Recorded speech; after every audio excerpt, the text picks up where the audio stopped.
ये थी आज की टॉप हेडलाइंस। अब सीधा चलते हैं बाजार के अंदर, स्टॉक स्पेसिफिक जानकारी लेते हैं, ओवरऑल निफ्टी बैंक निफ्टी के ऊपर एक्सपर्ट्स का व्यू लेते हैं। सबसे पहले शुरुआत करते हैं सुहास सर आपके साथ। सर हम देखें कि जो ये लाल निशान है वो जाने का नाम नहीं ले रहा। इतने टाइम तक हमने पहले हरा हरा देखा और अब एक हमें लाल निशान ही दिख रहा है। डेली सुबह हम उम्मीद करते हैं कि आज शायद से हो सकता है कि हमें हरे रंग के साथ बाजार की शुरुआत दिखेगी, लेकिन फिर भी कहीं ना कहीं जाके बैंक निफ्टी निफ्टी एक पॉइंट पे खुलता है, लेकिन बाजार खुलते खुलते वापस से करेक्शन हमें देखने को मिल जाती है मार्केट के अंदर। इसके पीछे का पूरा रीजन क्या है और ऐसा ये कब तक चल सकता है?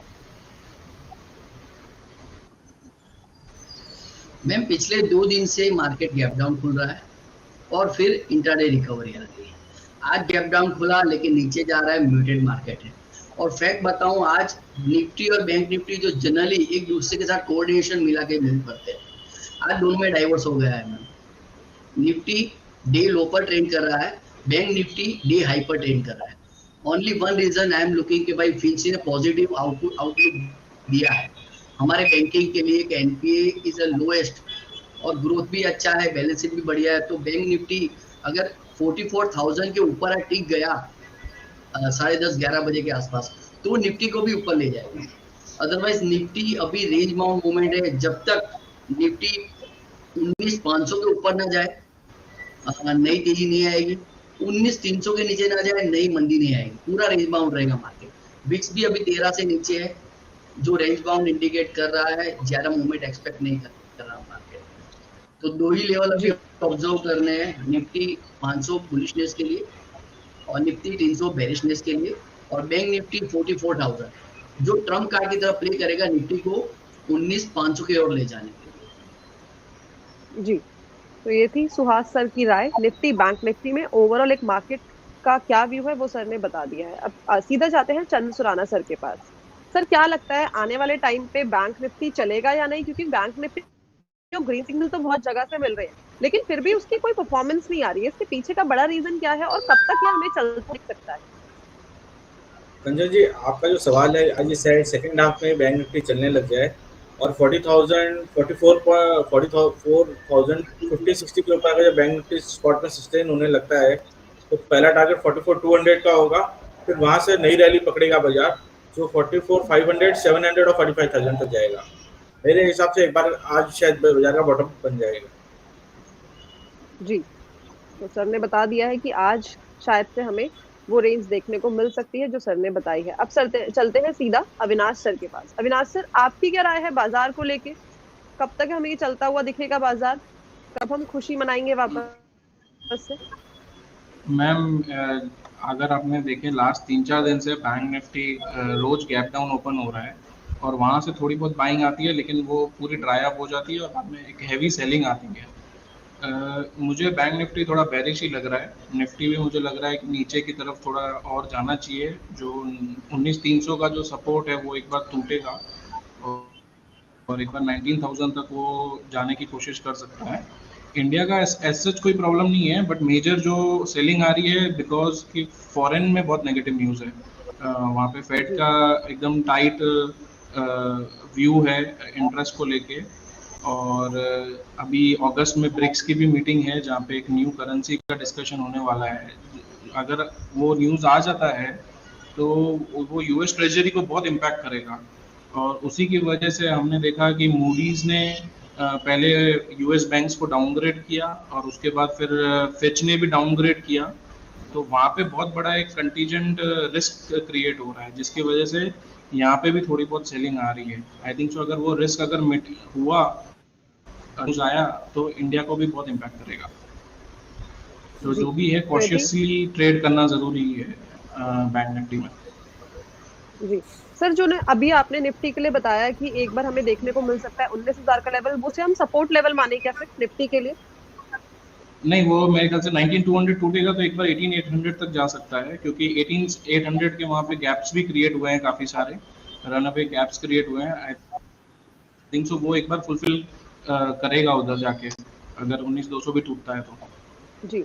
लेकिन सर अगर हम देखें, आपने बोला कि ग्लोबल मार्केट से हमें काफ़ी ज़्यादा नेगेटिव न्यूज़ आ रही है, जिसकी वज़ह से हमारा जो बाज़ार है वो टूट रहा है। लेकिन अगर इंडिया का भी इन्फ्लेशन देखें, वो भी काफ़ी ज़्यादा ऊँचाई पर है, वो भी तो हमारे मार्केट के लिए एक नेगेटिव न्यूज़ है।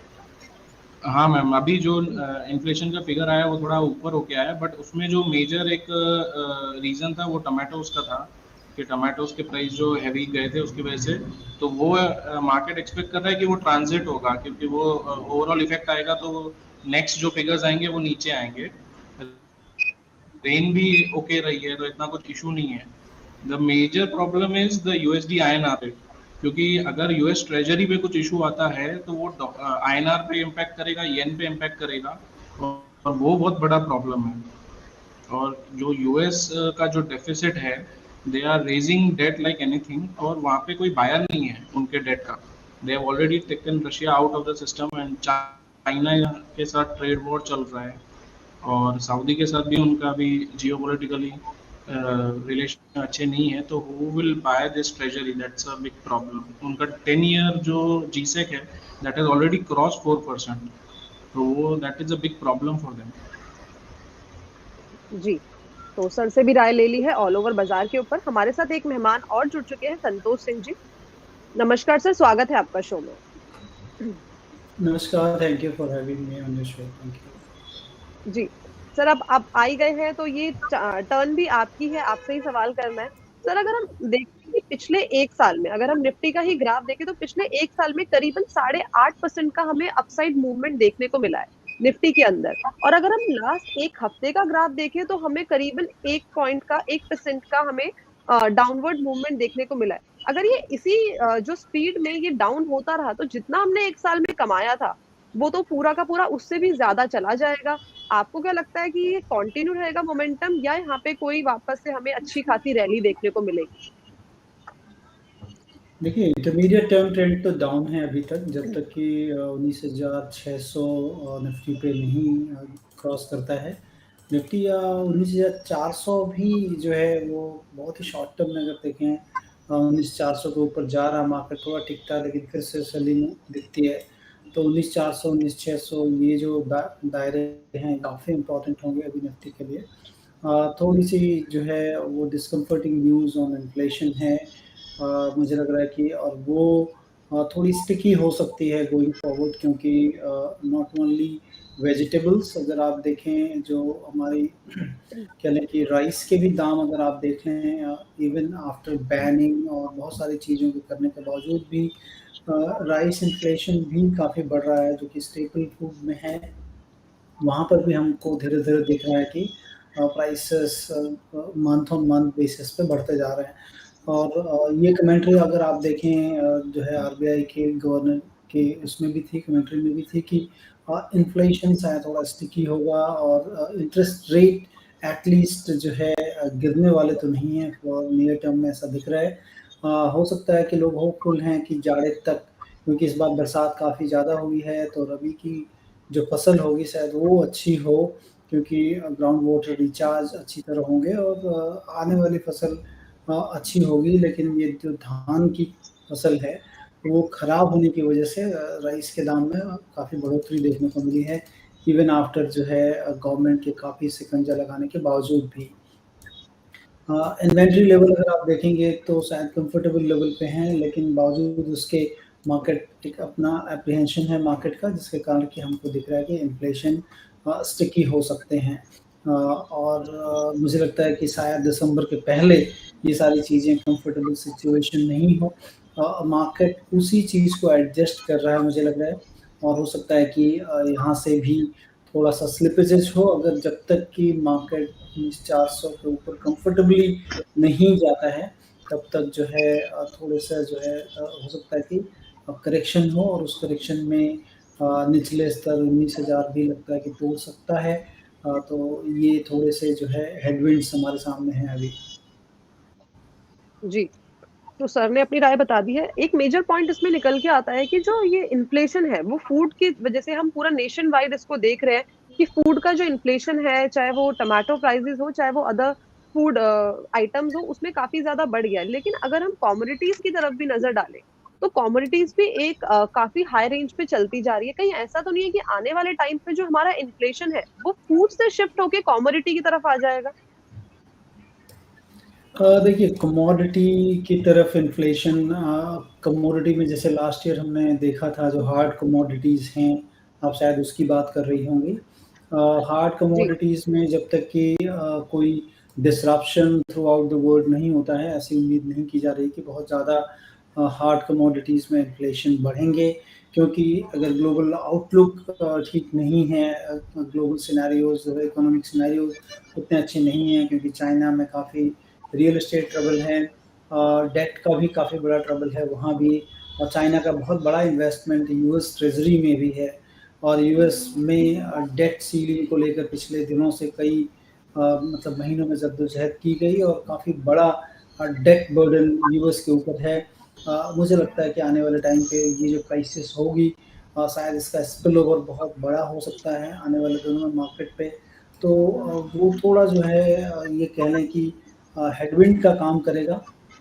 इंडियन सिनेरियोज़ थोड़े से इस टाइम शायद डिफरेंट होने चाहिए, बट लेकिन अगर कोई बहुत बड़ी crisis through out the world आती है, तो हम भी उससे अछूते नहीं रहेंगे, क्योंकि हमारे यहाँ की डायनामिक थोड़ी-सी चेंज है। कह लें कि जिस तरह से जीडीपी ग्रोथ है, या कंपनियों के प्रॉफ़िट जिस तरह से स्वेल हो रहे हैं, कैश फ्लो जिस तरह से कंपनियों के आ रहे हैं, वो कंफर्टेबल लेवल पे है, और लोग जितने भी एंटरप्रेन्योर्स हैं या जितने भी बिजनेस इंडस्ट्रियलिस्ट हैं, वो गोइंग फॉरवर्ड अच्छा देख रहे हैं, क्योंकि पीएलआई स्कीम के थ्रू गवर्नमेंट जो सपोर्ट कर रही है, प्राइवेट केपेक्स एक बार बहुत सालों के बाद जो है वो एक्टिव हुआ है।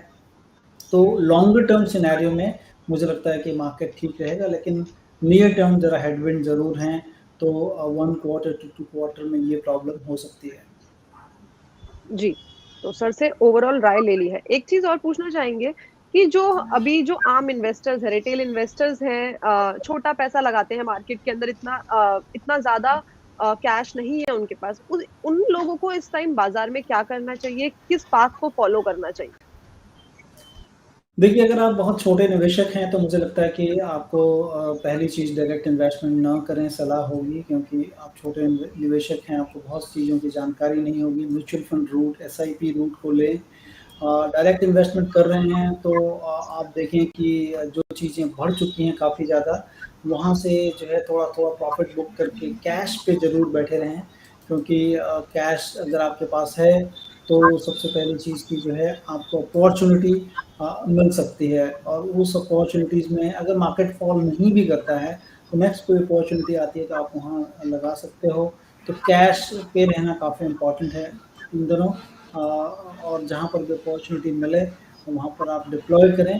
बट अगर बहुत छोटे निवेशक हैं, मैं कहूँगा कि आप म्यूचुअल फंड रूट के थ्रू, एसआईपी के थ्रू जाना चाहिए आपको। जी, तो सर ने बता दिया है कि जो रिटेल इन्वेस्टर्स हैं, जिनके पास काफ़ी ज़्यादा बड़ा पैसा नहीं है, छोटे पैसे से ही वो मार्केट में एक तरह तरह से काम करते हैं, उनके लिए क्या राय है, किस तरह से इस मार्केट में, अनप्रेडिक्टेबल मार्केट में काम करना चाहिए?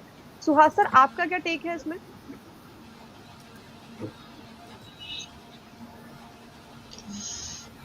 मैं संतोष जी जो काफ़ी सीनियर है हमारे से, टोटली एग्री करता हूँ उनसे कि अगर मार्केट अभी थोड़ा गिर रहा है, पैनिक में है, तो SIP is the best mode to invest in the market. और बुल मार्केट हो, बेयर मार्केट हो, एसआईपी म्यूचुअल फंड में तो कर सकते हैं, स्टॉक में भी आप एसआईपी कर सकते हैं।